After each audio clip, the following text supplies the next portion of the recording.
오늘 저희가 함께 묵상할 하나님 말씀 시편 17편 1절에서 15절까지 말씀입니다. 시편 17편 1절에서 15절까지 말씀입니다. 제가 봉독합니다. 여호와여, 의의 호소를 들으소서. 나의 울부짖음에 주의하소서. 거짓되지 아니한 입술에서 나오는 나의 기도에 귀를 기울이소서. 주께서 나를 판단하시며 주의 눈으로 공평함을 살피소서. 주께서 내 마음을 시험하시고 밤에 내게 오시어서 나를 감찰하셨으나 흠을 찾지 못하셨사오니 내가 결심하고 입으로 범죄하지 아니하리이다. 사람의 행사로 논하면 나는 주의 입술의 말씀을 따라 스스로 삼가서 포악한 자의 길을 가지 아니하였사오며 나의 걸음이 주의 길을 굳게 지키고 실족하지 아니하였나이다. 하나님이여, 내게 응답하시겠으므로 내가 불렀사오니 내게 귀를 기울여 내 말을 들으소서. 주께 피하는 자들을 그 일어나 치는 자들에게서 오른손으로 구원하시는 주여, 주의 기이한 사랑을 나타내소서. 나를 눈동자같이 지키시고 주의 날개 그늘 아래 감추사 내 앞에서 나를 압제하는 악인들과 나의 목숨을 노리는 원수들에게서 벗어나게 하소서. 그들의 마음은 기름에 잠겼으며 그들의 입은 교만하게 말하나이다. 이제 우리가 걸어가는 것을 그들이 애워싸서 노려보고 땅에 넘어뜨리려 하나이다. 그는 그 움킨 것을 찢으려 하는 사자 같으며 은밀한 곳에 엎드린 젊은 사자 같으니이다. 여호와여, 일어나 그를 대항하여 넘어뜨리시고 주의 칼로 악인에게서 나의 영혼을 구원하소서. 여호와여, 이 세상에 살아있는 동안 그들의 분깃을 받은 사람들에게서 주의 손으로 나를 구하소서. 그들은 주의 재물로 배를 채우고 자녀로 만족하고 그들의 남은 산업을 그들의 어린 아이들에게 물려주는 자니이다. 나는 의로운 중에 주의 얼굴을 배우리니 깰 때 주의 형상으로 만족하리이다. 아멘. 자, 오늘 본문의 말씀 시편 17편은 그 표제어가 다윗의 기도라고 되어 있습니다. 사실 시편 전체가 기도문이긴 하지만 특별히 기도라고 이렇게 표제어로 되어 있는 것들이 몇 개가 있어요. 아마 특별한 그 다윗의 기도의 내용을 더 기억하기 위해서 이렇게 기록한 것으로 이렇게 보입니다. 이 본문의 말씀이 어떤 배경 속에서 기록되어 있는지에 대해서는 잘 모릅니다. 그러나 내용상 봤을 때 다윗이 심각한 곤란 가운데 있었다는 것은 분명합니다. 추론하기를 아마도 다윗이 왕위에 오르기 전에 사울과 그의 추종자들에게 쫓겨다니던 그런 상황 가운데 기록한 기도문이 아닌가라고 이렇게 이해를 합니다. 기본적으로 오늘 본문의 말씀과 16편의 말씀과는 거의 배경상 같은 그런 배경을 갖고 있어요. 약간의 차이가 있다면 16편의 말씀은 이제 그런 환경 속에서 자기의 마음을 지킬 수 있도록, 자기의 마음을 평안하게 해줄 수 있도록 기도하는 기도의 내용이 나오고, 두 번째 오늘 17편의 말씀은 그런 상황 가운데 하나님께서 적극적으로 개입해서 그런 위기 가운데 나를 구해 주십시오라는 그 간청이 나오는 그런 내용이 오늘 본문의 내용입니다. 이런 것들을 저희가 먼저 이해를 하시고 오늘 본문을 봤으면 좋겠습니다. 기도이기 때문에 간청이 많이 나와요. 간청, 간구, 호소라는 표현으로 저희가 표현할 수 있는데 1절만 해도 3번이나 나옵니다. 의의 호소를 들으소서, 그리고 나의 울부짖음에 주의하소서, 나의 기도에 귀를 기울이소서, 3번이 나오고요. 그 다음에 2절에도 공평함을 살피소서, 그 다음에 6절에도 내게 귀를 기울여 내 말을 들으소서, 그 다음에 7절에 주여 주의 기이한 사랑을 나타내소서, 그 다음에 또 어디예요? 13절에도 주의 칼로 악인에게서 나의 영혼을 구원하소서. 이런 청원, 이런 표현이 계속 반복적으로 나옵니다. 이 청원이라고 하는 것, 기도라고 이렇게 이해할 수 있는데, 저희가 신약에서 기도에 대해서 우리가 알고 있는 지식 내용은 보통 우리가 예수님께서 산상순에서 말씀하셨듯이 구하라, 찾으라, 두드리라, 이렇게, 그래서 하나님께 청원할 것을 이렇게 말씀하시는 그런 내용이 나오죠.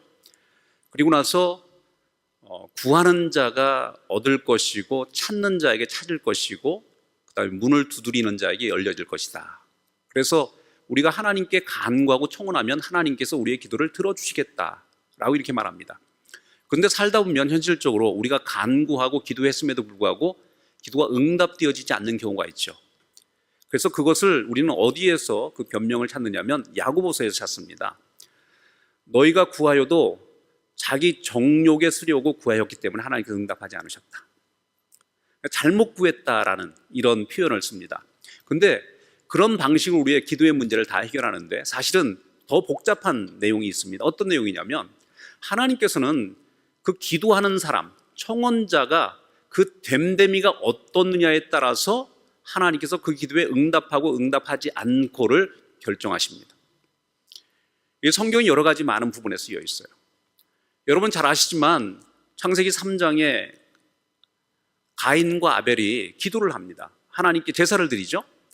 그런데 하나님께서 아벨의 제사는 받으셨지만 가인의 제사는 받지 않으셨어요.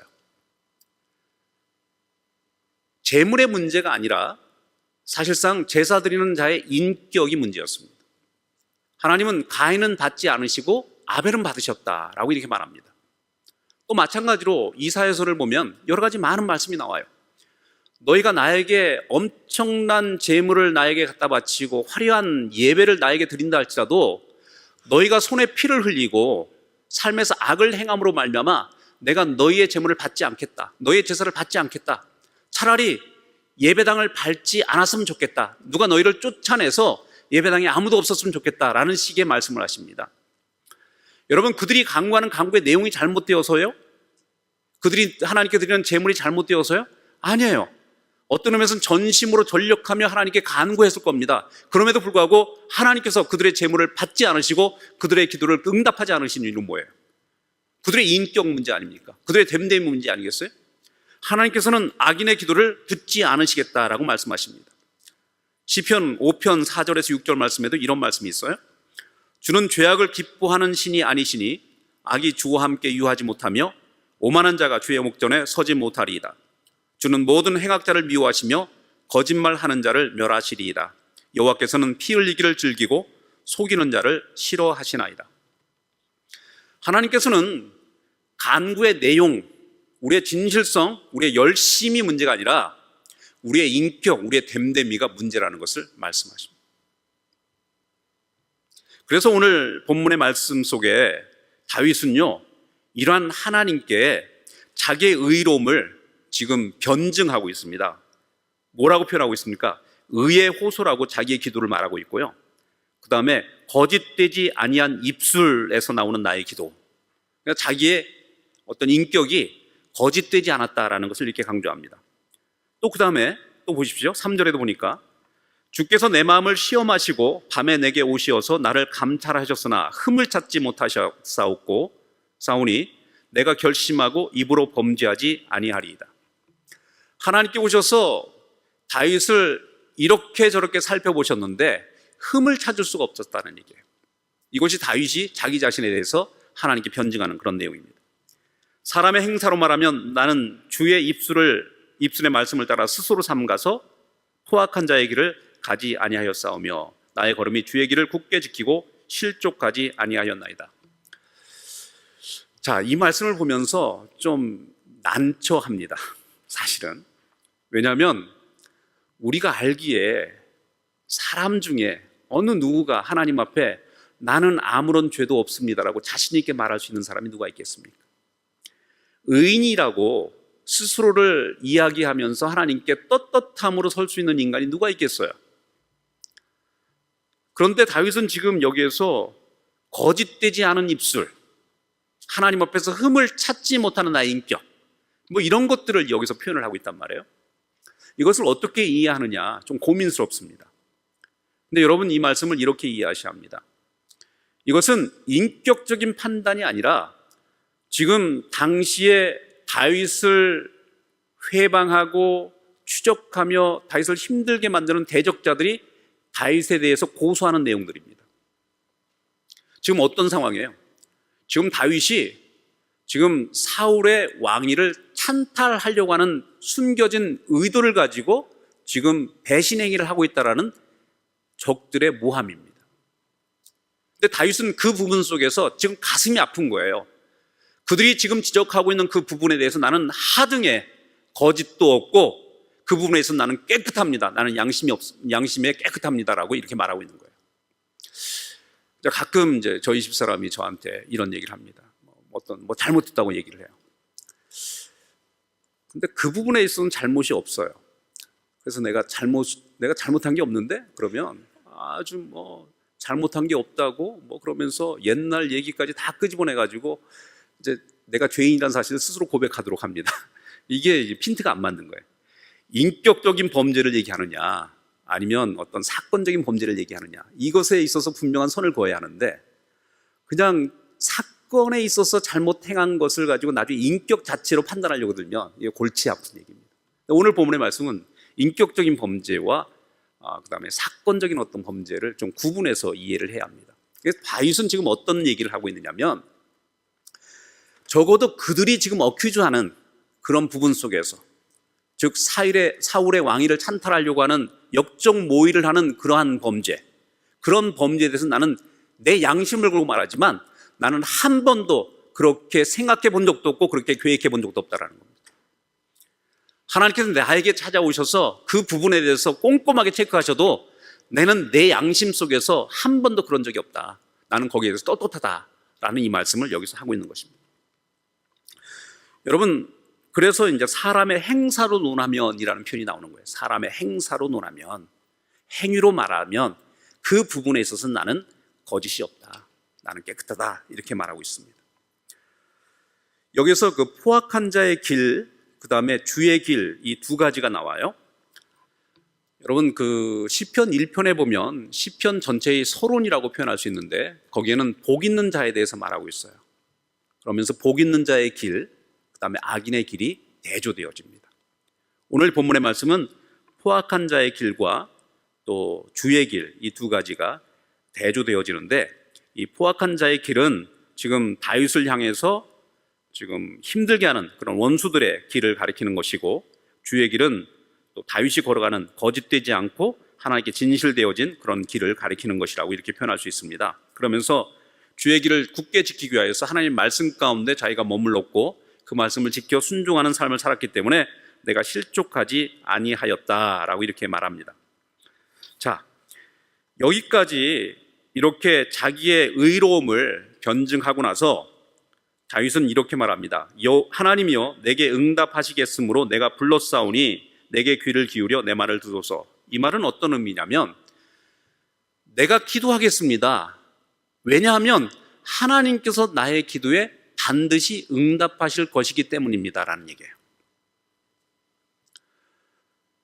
그냥 막연하게 기도해 보면 어떨까라는 차원이 아니라 지금 확신을 가지고 얘기하는 겁니다. 하나님께서 나의 기도에 반드시 응답하실 것이라는 확신이 내 가운데 있기 때문에 나는 하나님께 기도합니다. 근데 그 확신을 무엇이라고 표현하고 있냐면 이렇게 말하고 있습니다. 주께 피하는 자들을 그 일어나 치는 자들에게서 오른손으로 구원하시는 주여, 주의 기이한 사랑을 나타내소서. 주의 기이한 사랑을 나타내소서. 여기서 사랑은요, 원래 원문에는 헤세드라고 기록되어 있어요. 헤세드. 이것은 어떤 의미에서는 거의 무제한, 무조건적으로 하나님께서 우리에게 베풀어주는 사랑이 아니라 언약적 사랑을 얘기합니다. 여러분, 출애굽기나 신명기에 보면은 하나님께서 이스라엘 백성과 언약을 맺으시는 장면이 나와요. 말씀을 말씀하시고 나서 너희가 이 말을 지켜 행하면 너희는 나의 백성이 되고 나는 너희의 하나님이 되어서 너에게 복을 주어 천대까지 이르게 하겠다. 그러나 너희가 그 말을 지켜 행하지 아니하면 너에게 하나님께서 벌을 내리셔서 그 죄가 3, 4대까지 이르게 하겠다. 만약 이것이 일방적으로 퍼주는 사랑이었다면 그저 하나님께서 내려주시는 복을 일방적으로 표현하고 말 뿐입니다. 그런데 헤세드의 사랑은 그런 게 아니에요. 헤세드의 사랑은 지키면 엄청난 축복을 받지만 지키지 않고 행하지 않으면 벌을 받는 언약적 조건을 가진 사랑입니다. 근데 지금 이 언약적 조건을 가진 사랑을 지금 다윗은 이야기하면서 내가 주께 피하면 하나님께서 나의 기도에 응답하여 내 말을 들어주실 것이다 라고 분명히 말씀하고 있습니다. 왜요? 자기가 하나님 말씀을 지키는 분명한 언약적 조건을 만족시키고 있는 자라고 확신하기 때문에 그렇습니다. 8절에 보니까 나를 눈동자같이 지키시고 주의 날개 그늘에 아래에 감추사라는 표현이 나와요. 이 말씀은요, 출애굽기의 말씀, 신명기의 말씀과 거의 일치됩니다. 신명기 32장 10절에서 11절 말씀 보니까 하나님께서 이스라엘 백성들을 광야 가운데, 광야에서 지키시는데 어떻게 지키셨다라고 말씀하시냐면 자기 눈동자처럼 지키시고 새가 그 새끼를 날개 아래 품은 것 같이 이스라엘을 품으셨다, 이렇게 말합니다. 이 말씀을 동일하게 여기 사용하고 있는 거예요. 여러분, 광야의 험난한 삶 속에서 이스라엘들이 여러 가지 많은 어려움들을 겪었습니다. 그런데 그 가운데 하나님께서 이스라엘 백성을 어떻게 지키셨다고 말씀하시냐면 내가 너를 나의 눈동자를 보호하는 것처럼 너희를 보호했다. 여러분, 사실 눈동자를 보호하는 것이 얼마나 굉장히 중요한 것인지 아십니까? 우리 인간의 시체 가운데 외부적인 어떤 위협이 다가올 때 가장 민감하게 보호되어지는 곳이 눈동자입니다. 여러분 눈에 한번 옆에서 슬쩍이라도 먼지가 날아들거나 티가 날아드는 경우에요, 제일 먼저 반응하는 것이 눈꺼풀입니다. 금방 눈꺼풀이 움직여서 그 날아오는 그 순간적인 찰나적인 어떤 침입을 막고요, 그 다음에 일단 들어오면 수없이 깜빡거리면서 그 안에 있는 이물질을 바깥으로 토해내도록, 빼내도록 그렇게 일합니다. 여러분, 인간의 신체가 눈동자를 보호하기 위해서 얼마나 아주 전인적으로 일하는지 모릅니다. 하나님께서 이스라엘 백성들을 그렇게 보호하셨다는 겁니다. 그저 어디 다치면 때가 되면 낫겠지 하는 방식으로 방치하지 않고 조금이라도 이스라엘에 해가 되는 어떤 것이 들어오지 않을까 항상 주의하고 조심하고 반응하면서 또 실제로 그것이 이스라엘 백성 가운데 들어왔을 때 그것을 제하도록 일하시는 하나님, 바로 이것이 자기 눈동자처럼 이스라엘 백성을 지키신 하나님이었다. 그리고 독수리가 그 새끼를 보호하듯이 그 날개에 품어서 모든 주변의 위험 가운데서 그들을 보호하신 것처럼 하나님께서 이스라엘 백성들을 보호하셨다는 겁니다. 그런 하나님의 보호하심, 하나님의 인도하심에 지금 다윗은 다시 그것을 언급하면서 나를 그렇게 보호해 주십시오, 이렇게 말합니다. 내 앞에서 나를 압제하는 악인들과 나의 목숨을 노리는 원수들에게서 벗어나게 하소서. 제발 나를 이 어려운 상황 가운데, 나를 압제하는 원수들의 손에서 나를 구원해 주십시오. 하나님께서 이스라엘 백성들에게 그 광야의 시간 동안 그 기이한 사랑으로 이스라엘 백성을 보호하셨던 그 사랑, 오늘 나의 현실 가운데 함께 하셔서 나를 지켜주십시오. 나를 원수의 압제에서 보호하여 주시고 원수의 위협 가운데 나를 지켜주십시오, 이렇게 말합니다. 그러면서 이 자기를 압제하는 악인들을 여기서 다시 이런 방식으로 묘사를 합니다. 10절 말씀 한번 보세요.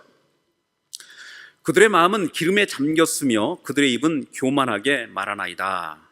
그들의 마음은 기름에 잠겼대요. 여러분, 기름에 잠겼다는 것이 뭘까요? 약간 느끼하지 않습니까? 기름에 잠겼다는 말은. 아마 이 말을 이런 식으로 해석해도 될 것 같습니다. 그들의 삶에 재산이나 환경이나 아니면 삶의 여러 가지 많은 조건이 풍부한 거예요. 그 풍부함에 녹아버린 겁니다. 그것을 기름에 잠겼다라고 말하는 거예요. 그리고 그러함으로 말미암아 그들의 입이 어떻게 되었어요? 자기가 갖고 있는 풍성함에 취해서 교만합니다. 근데 이 말씀을 여기서 이런 방식으로 다시 얘기하고 있습니다. 14절 말씀 한번 보세요. 여호와여, 이 세상에 살아있는 동안 그들의 분깃을 받은 사람들에게서, 이 사람들이 바로 이 압제하는 악인들을 가리키는 그런 표현입니다. 그런데 주의 손으로 나를 구하소서 하고 그들은 주의 재물로 배를 채우고 자녀로 만족하고 그들의 남은 산업을 그들의 어린 아이들에게 물려주는 자니이다. 자, 여기에서 저희가 주의해서 봐야 할 부분이, 표현이 하나 나옵니다. 주의 재물이라는 거예요. 주의 재물. 그냥 재물이라고 표현하면 될 걸 왜 주의 재물이라고 표현했을까? 다윗은 이 진술을 통해서 지금 이것을 고발하는 겁니다. 여러분, 우리가 소유하고 우리가 누리고 있는 모든 것들이 원래 우리의 것입니까? 하나님께서 우리에게 허락하신 것이고 하나님의 축복의 내용으로 우리의 삶에 주신 것들이 우리가 누리고 있는 것들입니다. 그런데 하나님의 재물, 주의 재물을 자기의 것으로 여기고 자녀조차 하나님께서 주신 축복인데 그 자녀를 소유한 것으로 만족하고 자기가 누리고 있는 재물과 모든 것들을 자녀들에게 계속 유산으로 남겨주는 그런 일들에만 집중하고 있는 이들의 아둔함을 이야기하고 있는 거예요. 그것을 주신 하나님 앞에 진정한 찬양과 영광을 돌리며 그분에게 만족할 만한 삶의 모습을 살아가는데 집중하지 않고 내가 그것이 어디에서 나왔는지도 이해하지 못한 채 그것이 내 것이라고 착각하고 그 기름에 잠겨가지고 교만된 말을 내면서 내가 이것도 하고 저것도 하리라 라고 하면서 자기 자신의 능력을 과신하고 과장하고 확대시켜서 사람들에게 말하고 그 모든 관심이 내가 모은 이 재물을 어떻게 하면 내 자식에게 남겨줄 것인가 하는 이런 데만 집중하고 있는 이런 모습들을 하나님께서는 지금 이야기하고 있는 것입니다. 다윗은 그것을 악인들의 모습이라고 얘기하는 거예요. 여러분, 사울이 왜 다윗을 치려했을까요? 한번 생각해 보세요. 사울이 자기가 이스라엘의 왕이 된 것이 하나님의 은혜요, 하나님께서 세우신 사실이라는 것을 자기가 인정했더라면, 세우시는 이도 하나님이시요 내리시는 이도 하나님이시라는 사실을 인정했더라면 사울이 다윗을 향해서 적대감을 표출했을까요? 아니죠. 그의 마음속에 그가 현재 누리고 있는 모든 것들을 하나님이 주셨다는 생각보다는 자기 것이라고 여기는 마음이 강했고요. 그리고 자기의 자식들에게 자기의 영광과 권세와 자리를 넘겨주고 싶은 마음이 더 강한 거예요. 그러니까 계속해서 위협하는 다윗을 견디질 못하는 겁니다. 바로 그 부분을 여기서 이야기하고 있습니다. 그래서 우리가 걸어가는 것을 그들이 애워싸여 노려보고 땅에 넘어뜨리려 하나이다. 그는 그 움킨 것을 찢으려 하는 사자 같으며 은밀한 곳에 엎드린 젊은 사자 같으니이다. 계속해서 다윗을 어떻게든 해하려고 숨어서 마치 사자가 먹잇감을 찾아서 웅크리고 공격할 기회를 노리고 있는 것처럼 지금 웅크리면서 다윗을 호시탐탐 노리고 있는 사울의 세력들의 모습들을 이런 방식으로 표현하고 있습니다. 자, 그런데 이런 마지막에 정말 감동적인 표현이 하나 나옵니다. 어떤 표현입니까? 15절 말씀 보십시오. 나는 의로운 중에 주의 얼굴을 배우리니 깰 때 주의 형상으로 만족하리이다. 지금 자기를 대적하는 사울의 일당들의 모습과 얼마나 비교되어지는 모습입니까? 하나님께서 허락하신 재물과 모든 환경들을 자기의 것으로 착각하고 그 풍요 속에 기름에 가득한 모습으로 살아가면서 온갖 교만된 말을 그리고 자기의 위치를 해하려고 하는 모든 세력을 견디지 못하고 끌어내리고 죽이려 하는 그런 악랄한 삶을 살고 있는 사울의 세력과 그런 세력에 비교하여 다윗은 자기의 모습을 뭐라고 표현하고 있습니까? 나는 의로운 중에 주의 얼굴을 뵙는다. 주님을 나의 소망으로 삼겠다는 얘기고 주님을 나의 삶의 목적으로 삼겠다는 얘기 아니겠습니까? 깰 때 주의 형상으로 만족하리이다. 나를 대적하는 상대가 지금 그들이 삶에서 누리고 있는 수많은 풍성함으로 인해서 교만하여지고 오히려 자기의 원수를 압제하며 죽이려고 하는 그런 상황 가운데 그들이 존재하는데 왜 그들이 그러한 삶을 선택했을까요? 그들이 현실적인 세속적인 목적 목적과 세속적인 어떤 조건들을 목적하며 살기 때문에 그렇다는 얘기예요. 그래서 자기는 세속적인 조건을 목적 삼지 않고 나의 삶의 목적을 주님, 하나님에게 두겠다라는 얘기입니다.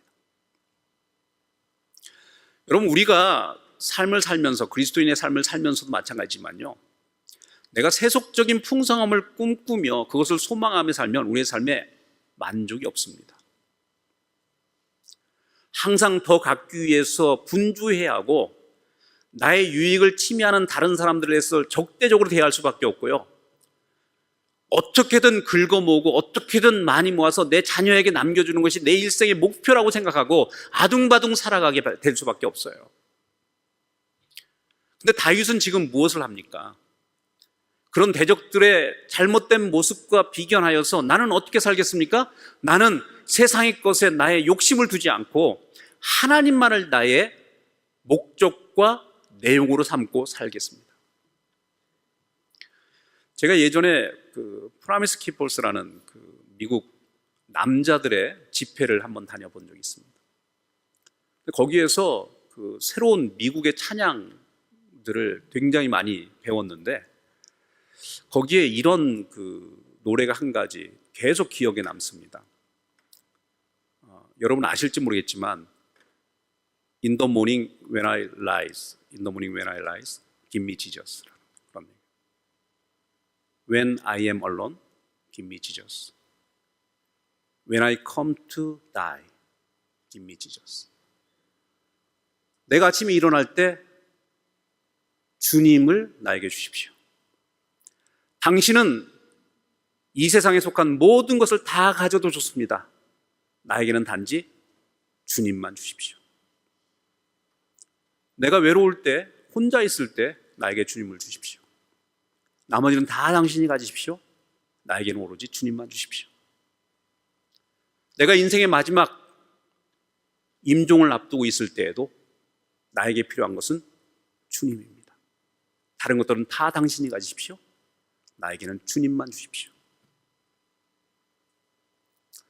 저는 신앙의 삶이 이래야 한다고 저는 믿습니다.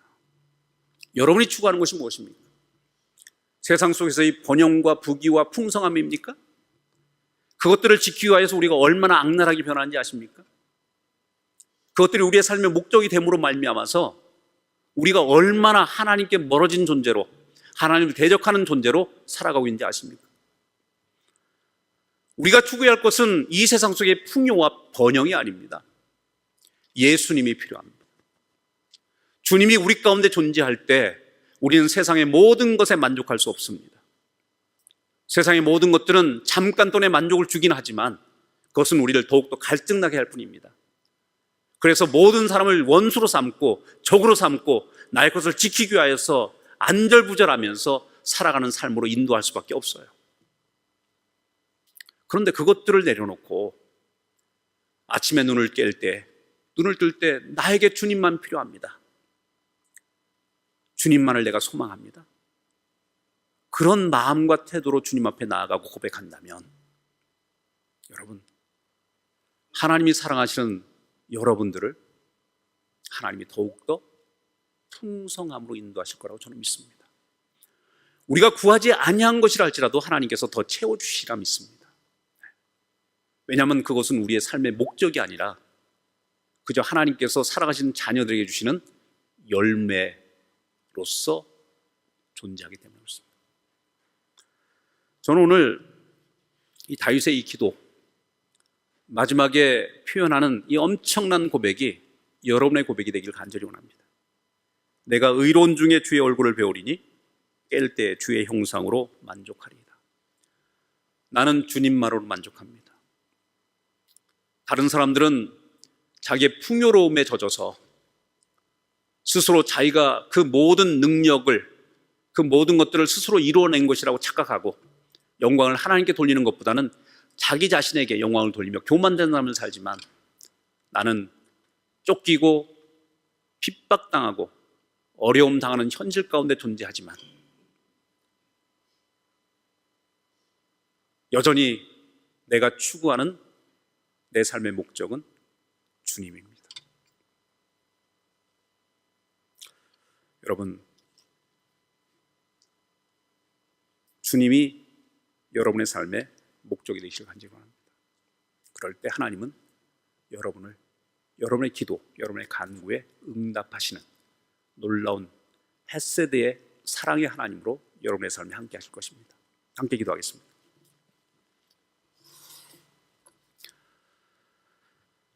하나님 아버지, 감사합니다. 오늘 귀한 말씀을 통하여서 우리에게 허락하신 도전과 또 하나님의 말씀을 저희가 다시 한번 마음속에 새기면서 우리를 돌아봅니다. 다윗이 정죄했던 원수들처럼 우리도 우리의 풍요에 젖어서 교만된 삶을 살고 있는 것은 아닌지요. 하나님의 재물을 자기의 것으로 여기고 소유하고 누리는 데 급급하고 더 많이 남겨서 자기의 자녀들에게 남겨주는 것으로 인생의 목적을 삼고 있는 어리석은 자가 되지 않도록 인도하시고, 주님만이 나의 삶의 목적이요 내가 추구해야 할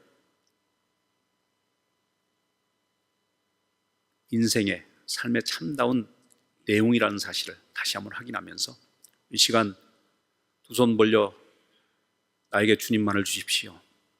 다른 것들은 다 당신이 추구하고 당신이 다 가져가고 나에게는 주님 한 분만 나에게 허락해 주십시오. 주님으로 나는 충분합니다 라고 고백하는 믿음의 사람들로 우리 모두가 세워질 수 있도록 축복하여 주옵소서. 예수님 이름으로 감사하며 기도했습니다.